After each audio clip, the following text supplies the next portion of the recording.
Hey everybody, it's Father Edward here, and Lent is really right around the corner. Ash Wednesday is February 22nd, and everybody should probably be thinking about their Lenten preparations, and it's something I've already thought about.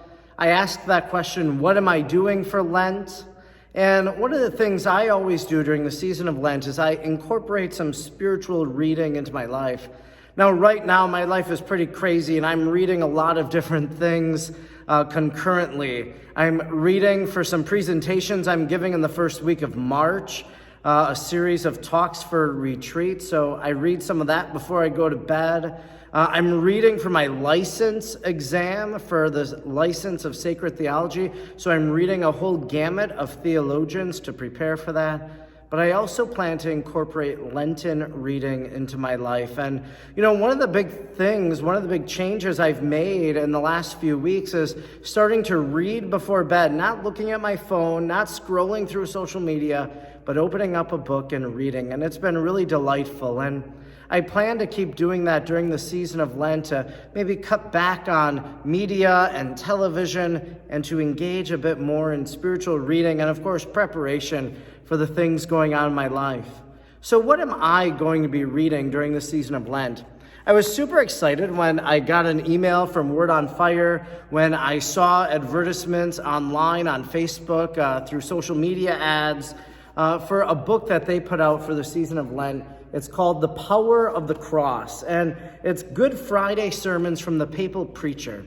You might not know this, but the Holy Fathers, Pope John Paul II, Benedict XVI, Pope Francis, they have this papal household preacher.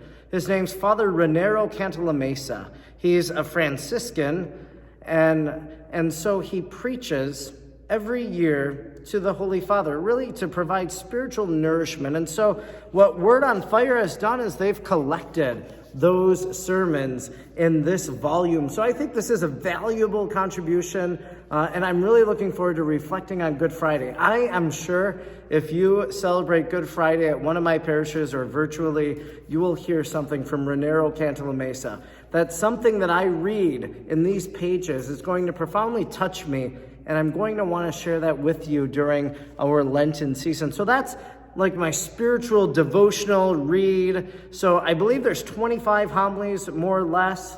That's just picking up it once in a while. There's 40 days plus of Lent. So reading one maybe about every other day and reflecting on the power of the cross, as the title suggests. Now for my license exam, just so happens I'm reflecting on Pope Benedict. So there's Pope Benedict right there. But this book, he wrote a 3-volume series on Jesus of Nazareth. This is the Holy Week book, from the entrance into Jerusalem to the resurrection. The first volume actually treated the public ministry of Jesus. You have the Passion, and then there's the third, shorter book on the infancy narratives. Now, this is a book I have to know for my license exam for sacred theology, but what an appropriate time for me to pick up this book, to read it, and to know the contents. So I'm going to be walking with Pope Benedict also during these Lenten days coming up. And then also, one of the things I just know about Pope Benedict, as Joseph Cardinal Ratzinger, he had a book called Behold the Pierced One. And this is what's called a spiritual Christology. And as I looked at the table of contents, there's an Easter homily in here, for example. So the mystery of Easter, substance and foundation of devotion to the Sacred Heart, that's a chapter. So I'm hoping to read this as well in the mix of Lenten reading. So those are the things I want to read for the Lenten season. There are lots of devotionals out there. People come out with new devotionals every year, and I see them, and sometimes I pick them up, just like I picked up that Power of the Cross book. Now, many of you might know I have my own Lenten devotional called A Lenten Journey with Mother Mary. And maybe you've already read this back when it came out in 2020. I always hear from people back in 2020 when I wrote this. They said this came out right before the pandemic, and then they walked through the season of Lent, confined to their homes, reading this book, and they said that everything seems so relevant, everything seems so pertinent to where they were during that time of lockdown and such. And so maybe you want to pick this up and reread it once again. I've talked to a few people that have reread it every year, and I'm very honored that they've taken to heart Mary's messages, seeking to live them and not only listen to them in their life. Now, pretty exciting. This is my first Lenten book.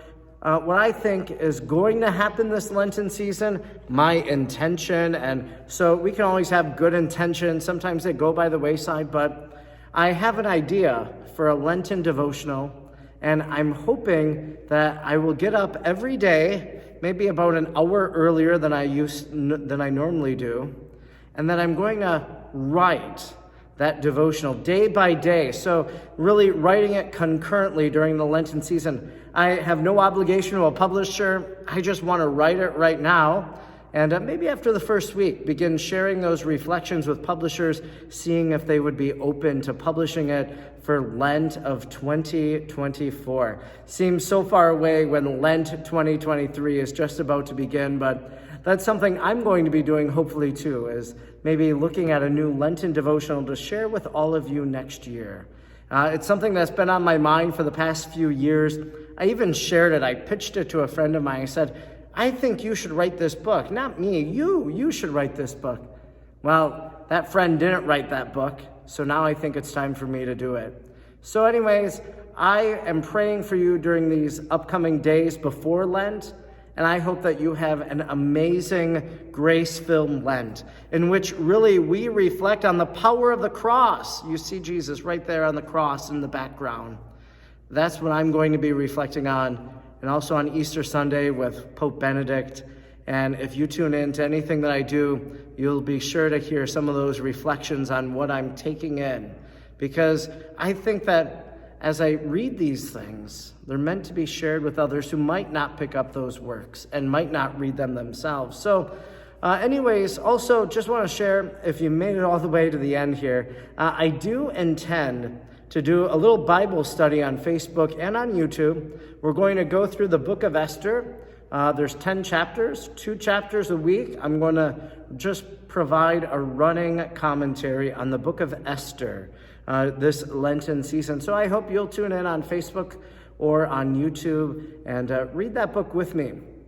I'm doing that because I want to go see the play Esther down in Branson, Missouri, produced by the Sight and Sound Theater, and I want to see that performance. And what better way to prepare than to read the book of Esther and reflect on it with all of you, just as we prepare for Easter Sunday through the upcoming days of Lent.